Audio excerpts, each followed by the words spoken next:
سیدنا جبرائیل اور سیدنا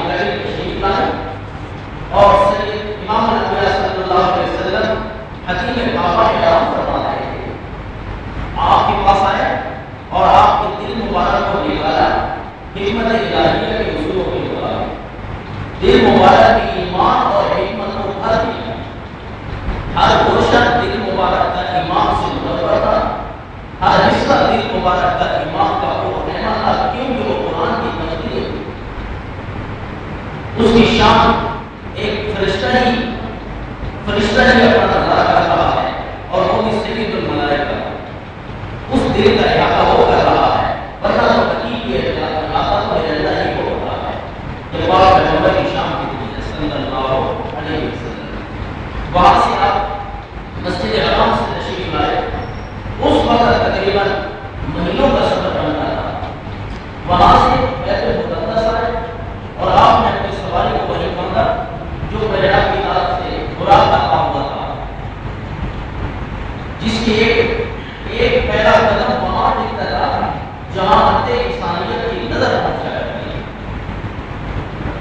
اور وہاں انبیاء کی امامت کرائی، اور آپ کو ایک سبق بھی یاد کرایا کہ انبیاء کرام اپنے اجسام مبارک کے ساتھ تشریف لائے تھے یا ارواح مبارک کی انبیاء؟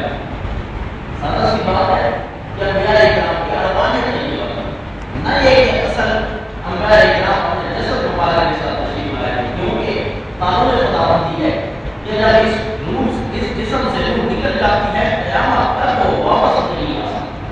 تو اس لیے انبیاء کرام کا اجسام مبارک بیدار شریف کا حوالہ میں آپ کے سامنے پیش کیا ہے۔ وہاں یہ زمین سے زمین کا سفر تھا، اس کی انتہا ہوتی ہے، اور اس کے بعد ابتدا ہوتی ہے آسمانی سفر کی۔ آج کے سفر میں ہمارا یہ آسمانی سفر ہے، سرکار صلی اللہ علیہ وسلم نے ابتدا فرمائی۔ چنانچہ قرآن نے زمینی سفر بھی بیان کیا ہے اور آسمانی سفر بھی بیان کیا ہے۔ چنانچہ قرآن پاک کا انداز ہے، اعوذ باللہ من الشیطان الرجیم، بسم اللہ الرحمن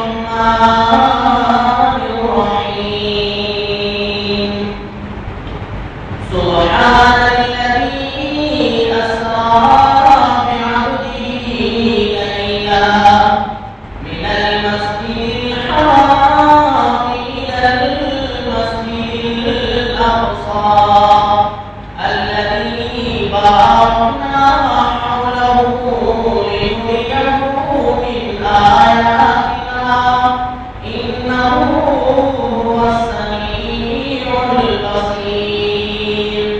سورہ اسرائیل کی ابتدائی آیات یہ زمین سے زمین کا سفر ہے۔ پاک ہے وہ ذات کا کوئی ثانی نہیں ہو سکتا جس کا اپنے رات کے تھوڑے سے حصہ میں اپنے پیارے پیغمبر اپنے ہی خاص بندے امام الانبیاء صلی اللہ علیہ وسلم کو سیر کرائیے، من المسجد الحرام الى المسجد الاقصى، مسجد حرام بیت اللہ شریف سے مسجد اقصی کا سفر کرایا، الذی بارکنا حولہ، بیت المقدس کو ہے جس کے اللہ تعالیٰ نے احاطہ کو بقائے رحمت بنایا ہے، وہ برکت کا ہی خزانہ ہے اس علاقہ میں، کیونکہ اکثر انبیاء کا مسکن رہا ہے شام کا علاقہ بیت المقدس۔ تو یہ آیات کی زمین سے زمین کا سفر ہے، اور آپ کو یاد کیا تھا کہ جس طرح زمین سے زمین کا سفر ہے، اسی طرح دوسرا حصہ چلتا ہے وہاں سے آسمان کا۔ لیکن ایک بہت بڑا سوال ذہن میں آتا ہے کہ آپ صلی اللہ علیہ وسلم تھوڑے سے وقت میں اتنا لمبا سفر، وہ بھی ایک رات کے حصہ میں، یہ بھی ماننے کے لیے ذہن نہیں آتا کہ زمین سے زمین کا سفر ایک رات کے وہ بھی کچھ حصہ میں، اور پھر جائے کہ یہ مان لیا جائے کہ آسمان سے آسمان زمین تک کا بھی سفر آپ صلی اللہ علیہ وسلم نے طے کر دیا۔ تو ہمارے پاس اس کا کوئی جواب نہیں، سوائے اس کے ہم یہ کہہ سکتے ہیں کہ معجزہ ہوتا ہے۔ جہاں میں اللہ کی طاقت چلتی ہے، انسان کی طاقت چلتی ہے، تو ہمارے پاس کوئی جواب نہیں آتا، سوائے اس کے کہ اس کو جھٹلا دیا جاتا ہے۔ لیکن حیرت کا مقام یہ ہے کہ یہ کام میرے رب نے کرایا ہے، اسی لیے اس صورت کے اندر اللہ نے اس بات کو بیان بھی فرمایا ہے کہ بہت سارے لوگ فتنہ میں پڑ جائیں گے صرف اسی واقعے کی وجہ سے، وہ گمراہ ہونا شروع ہو جائیں گے، وہ کہیں کہ ہم مانتے نہیں ہیں تمہارے اس واقعے کو۔ چنانچہ ارشاد فرمایا وَمَا جَعَلْنَا الرُّؤْيَا الَّتِي أَرَيْنَاكَ إِلَّا فِتْنَةً لِلنَّاسِ، سورہ الاسراء آیت نمبر 7 بنی اسرائیل۔ وَمَا جَعَلْنَا الرُّؤْيَا، ہم نے آپ کا وہ دیکھنا جو آپ نے بیداری کی حالت میں دیکھا تھا، وہ جو آپ نے سیر کی تھی معراج کا واقعہ،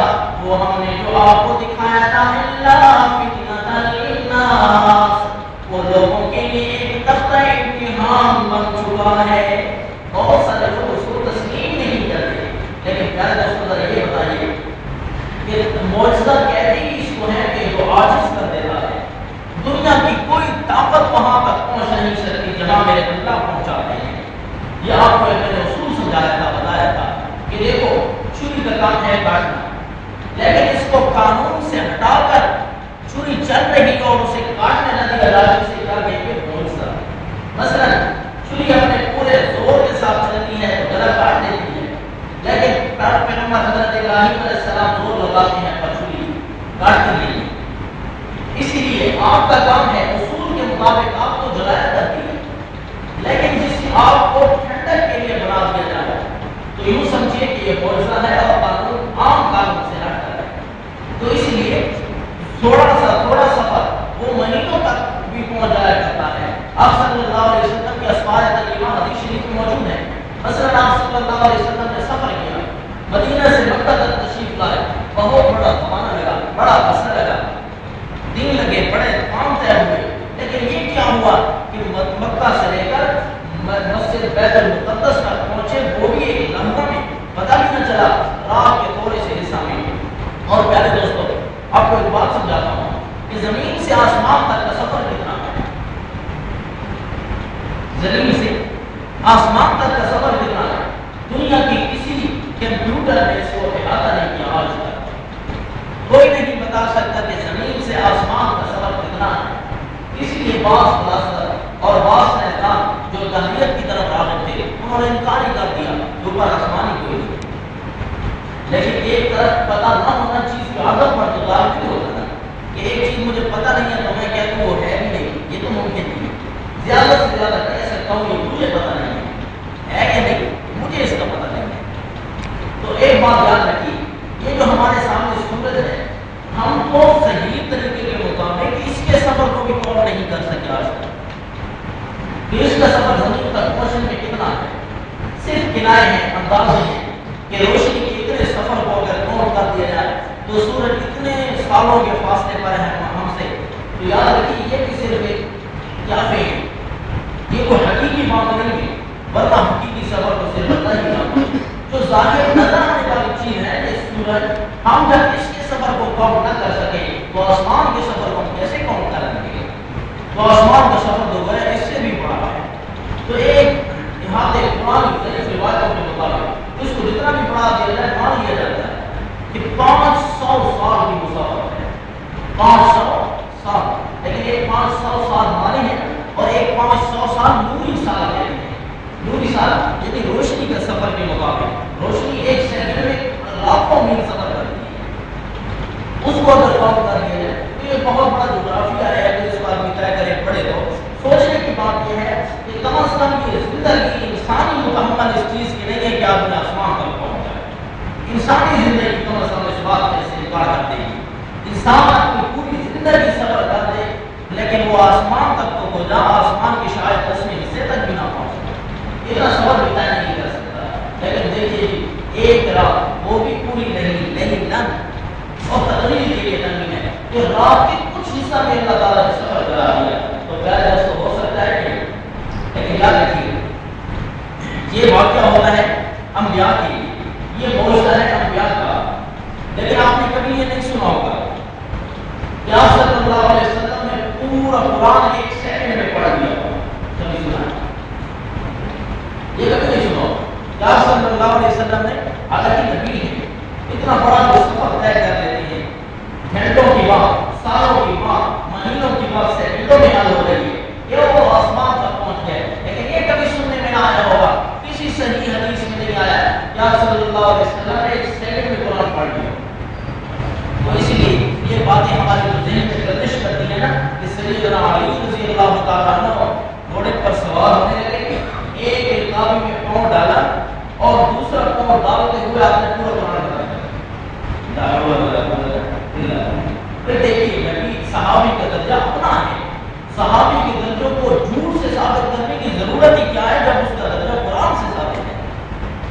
صحابی کے شان جب قرآن سے ثابت ہے تو صحابی کی شان کو جھوٹ سے ثابت کرنے کی ضرورت ہی نہیں ہے۔ سیدنا علی، ہاں اگر اس کا یہ ماننا ہو کہ سیدنا علی رضی اللہ تعالیٰ عنہ اتنے قرآن کے بڑے عالم تھے، اتنے قرآن کے بڑے مفسر تھے، اتنے قرآن کے جاننے والے تھے، اور ہو سکتا ہے ایک صحابی ہیں، عام صحابی بھی نہیں، خلیفہ ہیں، ایک امیر المؤمنین ہے، خلیفہ اعظم سیدنا علی رضی اللہ عنہ، اس سے یہ مانا ہو اتنے بڑے عالم تھے کہ ایک سواری کے ایک رکابی میں پاؤں ڈالتے اور دوسرا پاؤں ڈالتے وقت پورے قرآن کے مضامین ان کے ذہن میں گونج جاتے.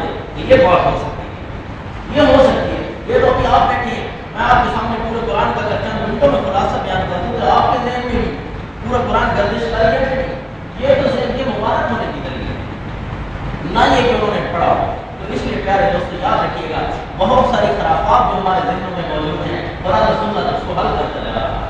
تو اس لیے اس بات کو ایک بہت بڑا فتنہ قرار دیا گیا ہے، امتحان قرار دیا گیا کہ پاک پیغمبر کی بات کو کون مانتا ہے اور کون نہیں مانتا. تو موجودہ آپ کو بتایا جائے کہ موجودہ جو آپ صلی اللہ علیہ وسلم کے واقع معراج کے منکر ہیں وہ کون ہیں؟ وہ ایک جھوٹا نبی مدعی قادیانی ہے، وہ اور اس کی ذریت، وہ اس بات کا شدید انکار کرتی ہے. تو یاد رکھیے ان کا انکار کسی معنی کو نہیں رکھتا کیونکہ وہ دلائل سے ناشی نہیں، ان کی بات کسی دلیل کے مطابق نہیں. تاہم ہمارا قرآن یہ اعلان کرتا ہے کہ پاک پیغمبر صلی اللہ علیہ وسلم کو معراج ہوا تھا اور آپ صلی اللہ علیہ وسلم اسی جسم مبارک سے آسمان پر تشریف لے گئے تھے. اس کو ایک کو کہتے ہیں معراج جسمانی اور ایک ہوتا ہے معراج منامی. معراج جسمانی کا معنی کہ اسی جسم سے معراج کیا، اور ایک معراج منامی کا معنی کہ خواب میں آپ صلی اللہ علیہ وسلم نے کئی معراج کی. خواب میں تو آپ صلی اللہ علیہ وسلم نے کئی جگہ کی، وہ تو کسی کو بھی اللہ تعالیٰ دے سکتے ہیں. کوئی آدمی بھی خواب میں دیکھ سکتا ہے جنت اور جہنم، خواب اصلیت کے اعتبار سے نقشہ تو دیکھ سکتا ہے. تو خواب میں میدان ماشاء اللہ دیا ہے یہ دیکھ سکتا ہے. تو یہ معراجیں ہوتی ہیں لیکن یہ منامی ہوتی ہیں. بات ہماری یہ ہے کہ آپ صلی اللہ علیہ وسلم نے اس جسم کس کے اعتبار سے بھی معراج کیا تھا صلی اللہ علیہ وسلم. تو یاد رکھیے کہ قرآن پاک کی اس آیت پر ہمارا ایمان ہے کہ وَمَا جَعَلْنَا الرُّؤْيَا الَّتِي أَرَيْنَاكَ إِلَّا فِتْنَةً لِلنَّاسِ، نہیں بنایا ہم نے آپ کے معراج کا سفر، آپ کا جو دیکھنا تھا، ہم نے تو صرف اس کو ایک عبرت کا نشان بنایا ہے، امتحان کا وقت بنایا ہے. قوم دیکھ کر مانتا ہے تو قوم دیکھ کر اس کا انکار کرتا ہے. اور لگا ہے فرعون کا دربار، سیدنا موسیٰ علیہ السلام کو تسلیم کھڑے ہیں. وہ کہنے لگا ہے اے موسیٰ بتائیے تیرے پاس اگر کوئی دلیل ہے، میں تو تجھے تسلیم نہیں کرتا، تجھے میں جھوٹا قرار دیتا ہوں. ذرا قرآن کا منظر دیکھیے. سیدنا موسیٰ علیہ السلام نے ارشاد فرمایا وَلَوْ جِئْتُكَ بِشَيْءٍ مُبِينٍ، اگرچہ میں تیرے پاس ایک دلائل بھی لے کر آیا ہوں. وہ کہنے لگا إِن كُنتَ جِئْتَ بِآيَةٍ فَأْتِ بِهَا إِن كُنتَ مِنَ الصَّادِقِينَ، اگر تو تیرے پاس اپنی نبوت کی صداقت کے لیے کوئی دلیل موجود ہے تو وہ ہمارے سامنے پیش کیجیے. یہ معنی نہیں کہ نبی کی نبوت ثابت ہی تب ہوتی ہے جب وہ معجزہ پیش کر دیتا ہے، نہیں، نبی کی نبوت پہلے ہوتی ہے، البتہ یہ ہوتا ہے اس کا معجزہ اس کے لیے ایک تائید بن جاتی ہے، دلیل نہیں بنا کرتی. مثلا دیکھیں آپ کے جیب میں آئی ڈی کارڈ ہے، آپ کا شناختی کارڈ ہے، آپ کا تو آپ کے کارڈ پر پاکستانی ہونا لکھا ہے. اس کا یہ معنی نہیں کہ اگر آپ کے پاس کارڈ نہیں تو آپ نے پاکستان میں تولد ہی نہیں کیا. نہیں، پاکستانی ہونے کے لیے دلیل نہیں ہے. پاکستانی ہونے کے لیے آپ کے پاس یہاں پیدا ہونا، آپ کا یہ رہنا، آپ کی ہی کی نیشنلٹی ہونا، یہ دلیل ہے. البتہ آئی ڈی کارڈ آپ کو وہ اس کی تعلیم ہوتی ہے. تو یوں سمجھیے کہ معجزہ نبی کی یہ دلیل نہیں ہوا کرتی، بلکہ نبی کی دلیل تو اس کا اپنا رب ہے کہ اس کو اللہ نے نبی بنا کر بھیجا ہے. اگر کوئی ایک نبی بھی معجزہ نہ دکھائے تو پھر بھی وہ نبی ہیں، ان کی نبوت میں کوئی فرق نہیں ہے. البتہ نبوت کی تائید کے لیے ایک نہ ایک دلیل اللہ تعالیٰ اور بھی بھیج دیا کرتے ہیں. تو حضرت موسیٰ علیہ السلام نے فرمایا اے فرعون میں لے کر آیا ہوں تیرے پاس معجزے. میں نے کہا لے آؤ. فَأَلْقَىٰ عَصَاهُ فَإِذَا هِيَ ثُعْبَانٌ مُّبِينٌ فَأَلْقَىٰ عَصَاهُ فَإِذَا هِيَ ثُعْبَانٌ مُّبِينٌ. سو حضرت موسیٰ علیہ السلام نے اپنے عصا مبارک کو پھینکایا. اب قانون یہ ہے کہ لاٹھی حرکت نہیں کرتی، لیکن قانون کے خلاف اللہ تعالیٰ نے جان ڈال دی اس میں. فَإِذَا هِيَ ثُعْبَانٌ مُّبِينٌ. سورۃ میں آتا ہے فَإِذَا هِيَ حَيَّةٌ الصراط، ایک میں آتا ہے کہ بہت موٹا تھا اور ایک میں آتا ہے بہت پتلا سانپ تھا. اس کا کیا معنی ہے؟ تو قرآن کی دونوں آیتیں. اب دیکھیے کہ دیکھو بھاگنے کے اعتبار سے یوں لگتا ہے جس طرح پتلا سانپ جلدی جلدی حرکت کرتا ہے، اور دیکھنے میں یوں لگتا تھا کہ اس سے بڑا کوئی اشتہا نہیں ہوگا. دیکھنے کے اعتبار سے ثعبان اور بھاگنے کے حساب سے حیۃ تسعى فألقى عصاه فإذا هي ثعبان مبين ونزع يده، اپنے ہاتھ مبارک کو بغل کے نیچے سے نکالا فإذا هي بيضاء للناظرين، وہ ہاتھ چمکنے لگا تھا گویا کہ ایک ستارہ ہے. فرعون کا دربار لگا ہے اور بڑے بڑے جادوگر بھی ہیں، بڑے بڑے طبیب بھی بیٹھے ہیں. بتائیے اس کا کوئی مقابلہ کر سکتے ہو؟ حالانکہ یہ برس کی بیماری ہوتی ہے جو ہاتھ سے پھیل جاتی ہے. اللہ فرماتے ہیں من غیر سوء، بیماری بھی نہیں تھی، اس کے باوجود وہ سامنے تھا. تو نبی کا معجزہ اس حال میں ہوتا ہے کہ کوئی اس کا انکار دلائل کی دنیا میں نہیں کر سکتا. البتہ تنقید تو آسان ہوتی ہے، کسی پر بھی اپنی تنقید کر دیں بھائی آپ غلط ہو، یا ہر کسی کو آپ کہہ سکتے ہو بھائی آپ بھی غلط ہے، تم بھی غلط ہے، یہ کام آسان ہے. لیکن کسی کو کہنا تو کیوں غلط ہے، یہ کیوں کا جواب ممکن نہیں. اگر وہ کیوں پوچھ لے، نبی کے پورے نبی کا انکار کرنا بھی کوئی لوگوں کے لیے آسان ہے، نبی کا ایک معجزے کا انکار تو دور کی بات ہے. لیکن اگر یہ پوچھا جائے کہ نبی کے لیے یہ کام کیوں ممکن نہیں، نبی کے لیے معجزہ کیوں ثابت نہیں، تو اس کا کوئی جواب نہیں. کیونکہ اس کا جواب یہ ہے کہ میرے رب کی براہ راست تعریف شامل ہوتی ہے. میرے اللہ کا چاہے تو خوارق اپنے ہاتھ سے دکھا سکتے ہیں. ایک بات ہوتی ہے افسانے، وہ افسانے ہم مانتے نہیں، افسانے اور چیز ہوتی ہے، اور ایک ہے حقائق. حقائق کو مانا جائے گا. اب افسانہ یہ ہے کہ میرے مرشد آئے، میرے گھر میں نمک پڑی تھی، میرے مرشد نے چھو کیا اور وہ شکر بن گئی. لا حول ولا قوت الا باللہ. یہ ایسی کوئی بات نہیں ہے، یہ افسانے ہوتے ہیں. یہ ہمارے مرشد قریب بیٹھے دیوار پر اور انہوں نے دیوار کو پاؤں مارا اور دیوار بھاگ پڑی، یہ افسانہ ہے. حقیقت کے ساتھ اس کا کوئی تعلق نہیں. وہ 12 سال الٹی کچے دھاگے کے ساتھ لٹکے رہے، ہمارے مرشد کی یہ کرامت ہے. لا حول ولا قوت. اب اس میں 12 سال الٹا لٹکنے میں کون سا دین کا بہت بڑا شعبہ اس میں بند تھا کہ جب تک وہ الٹے نہ لٹکتے تو دین کا ایک بڑا حصہ بھی سمجھ نہ آتا. کیا ضرورت ہی کیا تھی؟ اگر یہ ایسا کوئی پیر ہوتا بھی صحیح، ایسا کوئی مرشد ہے بھی صحیح تو جو 12 سال الٹا لٹکتا ہے وہ بھی کچے دھاگے کے ساتھ، تو پھر بتائیے 12 سال کی نمازیں کہاں تھی؟ نبی کے لیے ایک نماز معاف نہیں تو ایک ولی کے لیے نماز کیسے معاف ہو سکتی ہے؟ اگر پہلے وہ ولی تھا تو اب لٹکنے کی وجہ سے کم از کم ولی نہیں رہے. لا حول ولا قوت الا باللہ. دیکھو ولایت اور علم جب دونوں جمع ہو جاتا ہے اسے کہتے ہیں منہاج نبوت، نبوت کا راستہ. اگر علم بھی فقط جمع ہو جائے اور عمل نہ ہو تب بھی بے ہوگی ہے، وہ علم نہیں. اسی طرح عمل جمع ہو جائے اور علم ذرا بھی نہ ہو تو وہ عمل بھی بے ہوگی بن جائے گا. مثلا ایک واقعہ مشہور ہے، ایک عالم تھا وہ ذرا بدعمل تھا، اس نے کہا چلے میں کسی مرشد کے پاس جاتا ہوں، اس کی بیعت کرتا ہوں، شاید میں ٹھیک ہو جاؤں. تو اس کے پاس گئے تو مرشد تو تھا لیکن وہ عالم نہیں تھا، اسے پتہ نہیں تھا احکام شرع کا. اس سے جب عالم نے پوچھا کہ جناب میں آپ کی بیعت کرنے آیا ہوں لیکن آپ نے ایک آنکھ کو کیوں باندھا ہوا ہے؟ ایک آنکھ آپ کی کھلی ہے اور دوسری کوئی تکلیف ہے؟ کہنے لگے تکلیف کوئی نہیں، میں نے اسی لیے آنکھ کو باندھا ہے کہ ایک آنکھ کا شکریہ ادا ہو نہیں سکتا، میں دوسری کو کیسے استعمال کروں؟ اب والے نے کہا جناب پھر تو آپ نے وضو کے لیے بھی آنکھ کو نہ کھولا ہوا، غسل کے لیے بھی آنکھ کو نہ کھولا ہوا. اس نے کہا جی ہاں. تو کہا پھر تو دیکھیے ایک نماز بھی نہیں، ناخن کے برابر ہی اگر کوئی حصہ خشک رہتے یاد رکھیے. یہ جو ٹخنے ہوتے ہیں آپ نے فرمایا وَيْلٌ لِّلْأَعْقَابِ مِنَ النَّارِ، یاد رکھو یہ پاؤں تمہیں جہنم میں لے جائیں گے، یہ ٹخنے تمہیں تمہارے جہنم میں لے جائیں گے. وہ کیسے کہ ذرا بھی خشک رہ جائے بے احتیاطی کی وجہ سے تو نماز پوری نہیں ہوگی، چاہے جتنا رگڑ کے کیوں نہ وضو کیا ہو. ایک ناخن کے برابر بھی حصہ خشک رہ گیا پوری نماز نہیں ہوگی. اس لیے اگر نماز کے بعد ذرا سا بھی حصہ ٹخن ہوتا ہے، اگر ناخن برابر بھی خشک رہتے ہوئے آپ کو لگ جائے تو اس وقت آپ نماز چھوڑ دیجیے، دوبارہ وضو کر کے پاؤں کے پورے حصے کو دوبارہ دھو کر تشریف لائیں. اب وہ حیران رہ گیا، میں نے اتنی ریاستیں کی، اتنے میں نے چلے کشیاں کی، یہ وہ سارے تباہ ہو گئے، تاکہ سارے تباہ ہو گئے. اب دیکھیے یہ عالم اگر سال ہر سال اس مرشد کے پاس رہتا شاید اسے وہ فائدہ نہ ہوتا کہ ایک اس مرشد کو عالم کے ساتھ ایک گھڑی بیٹھنا کتنا فائدہ دیتا. تو اس لیے صرف علم بھی بے ہوتی ہے، صرف عمل بھی بے ہوتی ہے. منہاج نبوت یہ ہے کہ احکام شرع کے مطابق تب تو ٹھیک ہے، ورنہ اپنی طرف سے رہبانیت بنا لے گا. اور رہبانیت یاد رکھیے یہودیوں کا کام تھا، یہ عیسائیوں کا کام ہے. یا رہبانیت کیسے کہتے ہیں کہ چلا کشی شروع کر دے یا آدمی ایک کونے میں بیٹھ جائے بس اللہ اللہ کرتا رہے اور کسی کام کا نہ ہو، یہ رہبانیت ہے. آپ صلی اللہ علیہ وسلم نے ارشاد فرمایا لا رہبانیت فی الاسلام، میرے اسلام میں میرے دین میں رہبانیت کی کوئی اجازت نہیں ہے. صحابہ سب سے بڑے پیر و مرشد تھے، سب کے دین رضوان اللہ تعالی علیہ سب سے بڑے پیر و مرشد یہ تھے.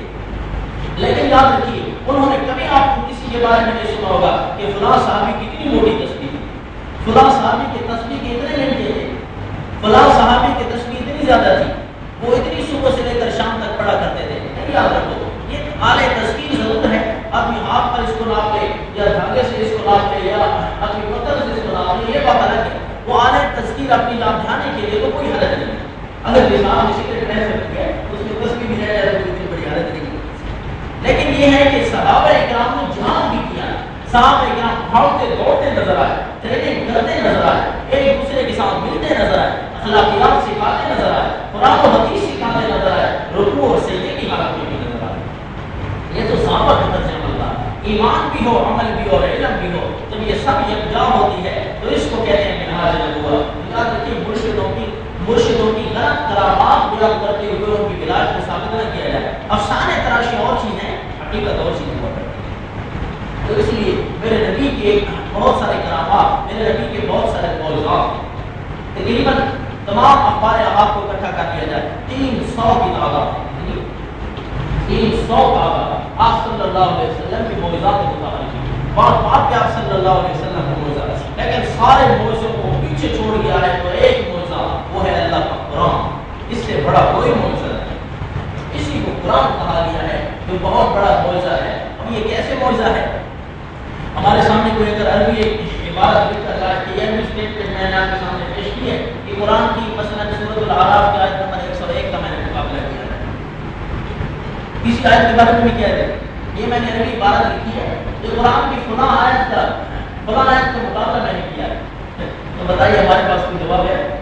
وہ بھی عربی ہے، یہ بھی عربی ہے. یہ کہہ سکتے ہیں میں نے قرآن کا مقابلہ کیا ہے. تو پیارے دوستو قرآن کو تھوڑا سا بھی آدمی پڑھے تو یہ مقابلہ کرنا پھر بھی آسان رہتا ہے. یہ ہماری کتاب ہے، اگر ہم اس کے سپاہی نہیں بنیں گے تو اور کون آتا ہے. اور یہ بات الگ ہے کہ جس طرح قرآن کا کوئی ثانی نہیں، اسی طرح میرے نبی کے بیان کا بھی کوئی ثانی نہیں صلی اللہ علیہ وسلم. اب یہ کر رہا تھا کہ آپ صلی اللہ علیہ وسلم کا معجزہ یہ حقانیت پر مبنی ہے. سفر شروع ہوا آسمان کا، وہاں جا کر سیدنا جبرائیل امین، قرآن پاک کا انداز ہے، حدیث شریف کا انداز ہے، صحیح احادیث بخاری اور مسلم کی احادیث کے 3 درجے ہیں. یاد رکھنا ان 3 درجوں سے جو صحت سے بات ثابت ہوئی ہے وہ یہی کچھ ہے اور کے سب افسانے ہیں. یہی کچھ ثابت ہوئی ہے کہ سیدنا جبرائیل و میکائیل سرکار دو عالم صلی اللہ علیہ وسلم کے عرشوں کے وزیر بن کر جا رہے ہیں اور وہاں گئے تو پہلے آسمان کا دستک دے دیں. پوچھنے پر کون آ رہے ہو کہ میں جبرائیل و میکائیل اور ایک امام الانبیاء صلی اللہ علیہ وسلم تشریف لائے. تو داروغہ آسمان نے سوال کیا کہ خود آئے ہیں یہ ان کو بلایا گیا ہے؟ تو جواب ملا کہ بلایا گیا ہے. تو پھر تو انہوں نے سلام کرتے ہوئے دروازے کھولے اور کہا کہ آج تو ہمارے لیے خوشیاں ہی خوشیاں ہو کہ سرکار دو عالم صلی اللہ علیہ وسلم تشریف لائے. تو وہاں پر پہلے آسمان پر ملاقات ہوتی ہے حضرت آدم علیہ السلام اور اسی طرح دوسرے آسمان کو حضرت آدم علیہ السلام کے ساتھ. حدیث بہت لمبی ہے، بس میں اشارات کرتا جا رہا ہوں کہ حضرت آدم علیہ السلام کی ایک دائیں طرف اور ایک بائیں طرف ذریت تھی، آپ کی اولاد تھی. دائیں طرف دیکھتے تو آپ مسکرا پڑتے اور جب بائیں طرف دیکھتے تو رونے لگتے. پوچھا آپ صلی اللہ علیہ وسلم نے کہ یہ کیا ہو رہا ہے؟ انہوں نے بتایا کہ اے اللہ کے رسول دائیں طرف ان کی ذریت جو ہے خلقت للجنہ، یہ جنت کے لیے بنائی گئی ہے، اور جو بائیں طرف ذریت ہے یہ وہ ناکام لوگ ہیں جو جہنم کے ایندھن بنیں گے. تو اس لیے ان کے پاپ دیکھ کر رو پڑتے ہیں. تو آپ صلی اللہ علیہ وسلم آگے بڑھے، ملاقات ہوتی ہے تو آپ ملتے ہیں اور فرماتے ہیں مرحبا بالنبی صالح والابن صالح کہ نبی کی تشریف آوری اور پیارے نیک بیٹے کی تشریف آوری مبارک ہو. ملاقات کرنے کے بعد آگے تشریف لے جاتے ہیں. دوسرے آسمان پر ملاقات ہوتی ہے سیدنا عیسیٰ علیہ السلام. تو آپ نے بھی مرحبا بالنبی صالح والاخ صالح کا لفظ استعمال کیا کہ ایک نبی اور پیارے بھائی کو سلام دو۔ آپ صلی اللہ علیہ وسلم تیسرے آسمان پر ملتے ہیں حضرت سیدنا یوسف علیہ السلام، اور چوتھے آسمان پر ملتے ہیں حضرت ادریس علیہ السلام، اور پھر حضرت پانچویں آسمان پر حضرت ہارون علیہ السلام اور حضرت موسیٰ علیہ السلام، پھر آخری آسمان پر ملتے ہیں حضرت ابراہیم علیہ السلام۔ احادیث میں مختلف روایات ہیں، نہیں ہے کہ پہلے آسمان پہ فلاں ملے، دوسرے پہ فلاں، تیسرے پہ فلاں، تو ساری روایات کو اگر جمع کیا جائے صحیح روایات کی ترتیب وہ ہے جو میں نے آپ کو سنا دی۔ اس ترتیب کے ساتھ انبیاء کے ساتھ ملاقات ہے، باقی بھی انبیاء کے ساتھ ملاقات ہوتے ہیں، لیکن صحیح ترین ترتیب یہ ہے کہ سب سے پہلے حضرت آدم اور سب سے آخر میں میرے حضرت ابراہیم علیہ السلام۔ ان دونوں بزرگوں نے حضرت آدم اور حضرت ابراہیم علیہ السلام نے آپ صلی اللہ علیہ وسلم کے ساتھ ملاقات کرتے ہوئے جو الفاظ استعمال کیے وہ اور تھے، اور جو باقی انبیاء نے الفاظ استعمال کیے وہ اور تھے۔ انہوں نے الفاظ استعمال کیے تھے بالابن الصالح، ہمارے پیارے بیٹے آپ صلی اللہ علیہ وسلم کو یوں بھیجا، اور باقی انبیاء نے آپ صلی اللہ علیہ وسلم کو فرمایا اے ہمارے پیارے بھائی، یوں ہوئے۔ تو حضرت ابراہیم علیہ السلام ان کے ساتھ ملاقات کرنے کے بعد جب آخر آتی ہے تو ایک زمین کا آخری کنارہ ہے جسے کہتے ہیں تحت الثری، ثری نمناک مٹی جو گیلی مٹی ہوتی ہے، اور اس کے نیچے کا حصہ اسے کہتے ہیں ثری، اس سے بھی نیچے ثری اس نمناک مٹی کو، اس کے نیچے کا حصہ زمین کی ابتدا ہے۔ اور اس طرح کائنات انسانیت اور کائنات عالم کی مکمل جو انتہا ہے اس کو کہتے ہیں سدرۃ المنتہی۔ سدرۃ المنتہی تحت الثری، اور ایک ہے سدرۃ المنتہی۔ سدرۃ المنتہی کا معنی انتہا کی بیری، ایسی جگہ جہاں ایک بیر کھڑی ہے، اس سے زیادہ اور کوئی وہاں سے مخلوق نہیں۔ اذ یغشی السدرۃ ما یغشی، قرآن نے منظر کشی کی، اذ یغشی السدرۃ ما یغشی ما زاغ البصر وما طغی لقد رأى من آیات ربہ الکبریٰ۔ اس بیری کے پاس سیدنا جبرائیل امین اپنی اصلی حالت میں آنا شروع ہو۔ پہلے تو جس حالت میں آپ صلی اللہ علیہ وسلم کے ساتھ ملاقات کی واللہ عالم کوئی اور صورت تھی، اب اپنی اصلی حالت میں آنے لگے۔ حضرت جبرائیل امین پاک صلی اللہ علیہ وسلم نے ایک دفعہ اس اصلی حالت میں دیکھا کہ جب آپ پر پہلی وحی آئی تھی، کیا آپ نے دیکھا کہ میں نے کہ مشرق اور مغرب کو کسی چیز نے ڈھانپ رکھا ہے اور وہ چھوٹی ہو رہی ہے اور میرے قریب آ رہی ہے، وہ تھے سیدنا جبرائیل امین۔ اور دوسری دفعہ وَلَقَدْ رَآهُ نَزْلَةً أُخْرَىٰ عِندَ سِدْرَةِ الْمُنتَهَىٰ، کہ دوسری دفعہ سیدنا جبرائیل امین کو اپنی اصلی حالت میں دیکھا۔ قرآن رپورٹ کرتا ہے کہ وہ اس وقت انہوں نے سدرۃ المنتہیٰ کے پاس دیکھا۔ سدرۃ المنتہیٰ کے پاس آپ صلی اللہ علیہ وسلم نے سیدنا جبرائیل امین کی زیارت کی۔ باقی آپ صلی اللہ علیہ وسلم دنیا میں جو ملا کرتے تھے تو ایک صحابی حضرت دحیہ کلبی رضی اللہ تعالیٰ عنہ، ان کی شکل مبارک حضرت سیدنا جبرائیل امین کی شکل مبارک سے ملتی تھی جو انسانی صورت میں آیا ہے۔ تو یہاں آ کر ملتے آپ صلی اللہ علیہ وسلم کے ساتھ کئی دفعہ ملاقات ثابت ہے، بلکہ وہی تو آپ صلی اللہ علیہ وسلم کو اور بھی طریقوں سے ہوتی ہے۔ وہاں پر حضرت سید ایک مقام ضرور آیا کہ سیدنا جبرائیل امین وہاں سے آگے نہ بڑھ سکے۔ یہاں پھر کس سے کہانیوں میں شروع ہو گئے کہ انہوں نے یہ کہا، انہوں نے وہ کہا، افسانے میں بہت سارے ہوتے ہیں۔ میں آپ اسے حدیث سے ہی سنا رہا ہوں کہ سیدنا جبرائیل امین ایک مقام تک پہنچ گئے۔ اللہ نے یہاں فرق دکھایا کہ جبرائیل امین اوپر کی مخلوق ہے، اوپر رہتی ہے، اور سرکار دو عالم صلی اللہ علیہ وسلم تو دونوں جہان کے سردار ہیں، زمین کے لیے آسمان کے لیے۔ زمین کی سرداری تو نظر آئی، آج آسمان کی سرداری بھی نظر آئی صلی اللہ علیہ وسلم۔ سیدنا جبرائیل امین نے ایک موقع پر کھڑے ہو کر ارشاد فرما دیا اے اللہ کے رسول، میرا مقام یہاں تک بس ہے، اب میری آگے کوئی یہاں پہنچ نہیں، آگے آپ طرف جہاں تک آپ کو بلایا آپ جا سکتے ہیں۔ تو آپ صلی اللہ علیہ وسلم نے وہاں سفر کرنا شروع کیا۔ اور یاد رکھیے احادیث طیبہ میں صرف اتنا ہے کہ آپ صلی اللہ علیہ وسلم نے وہاں جا کر التحیات للہ والصلوات والطیبات، تو اللہ کی جناب سے کلام ہوا السلام علیک ایھا النبی ورحمۃ اللہ وبرکاتہ۔ تو آگے ایک اور کلام آپ صلی اللہ علیہ وسلم نے شامل کی السلام علینا وعلی عباد اللہ الصالحین۔ یہ جو ہم تشہد میں پڑھتے ہیں یہ تحفہ کا اس وقت میں علاج کرا۔ باقی ایک ضعیف روایت کے مطابق متکلم فی روایت کے مطابق ایک آیت ہے کہ سورۃ البقرہ کی آخری آیت بھی اسی مقام پر ملے گی. یہ ہو یا نہ ہو، البتہ اتنا ضرور ہے کہ سورۃ البقرہ کی آخری آیات یہ اللہ تعالیٰ کے عرش کے خصوصی خزانوں میں سے ایک خزانہ ہے. یہ جو آخری آیات ہے سورۃ البقرہ کی، آمن الرسول ہو گئے.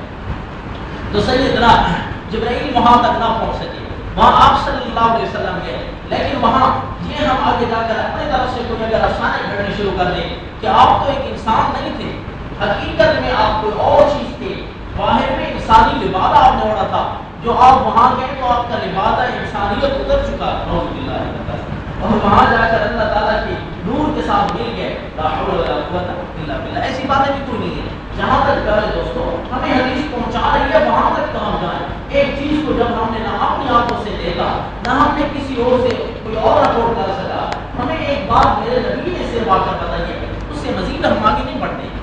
وہاں یہ نہیں ہے کہ آپ صلی اللہ علیہ وسلم نے اپنے اللہ کو اپنی آنکھوں سے دیکھا، لیکن یہ بات یاد رکھیے حضرت عائشہ صدیقہ طیبہ طاہرہ رضی اللہ تعالی عنہا ارشاد فرماتی ہیں، اگر کسی نے کہا ان محمد رأى ربه فقد كذب، کہ جو کہتے ہیں کہ اللہ کے نبی نے اپنے رب کو دیکھا ہے تو وہ جھوٹ بولتا ہے.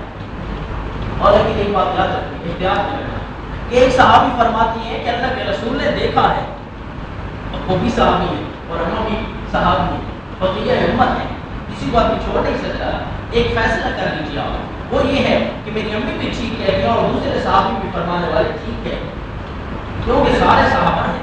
وہ یہ کہ اما عائشہ کا فرمان طیب بھی ٹھیک ہے کہ دنیا کی آنکھوں سے تو کوئی اپنے خالق کے حقیقی کو نہیں دیکھ سکتا. البتہ جہاں قانون انسانیت ختم ہو جائے، قانون اس دنیا کے ختم ہو جائے، اس قانون کے مطابق جب کسی اللہ کی اجازت ہو جائے تو اس میں بھی کوئی انکار نہیں ہے.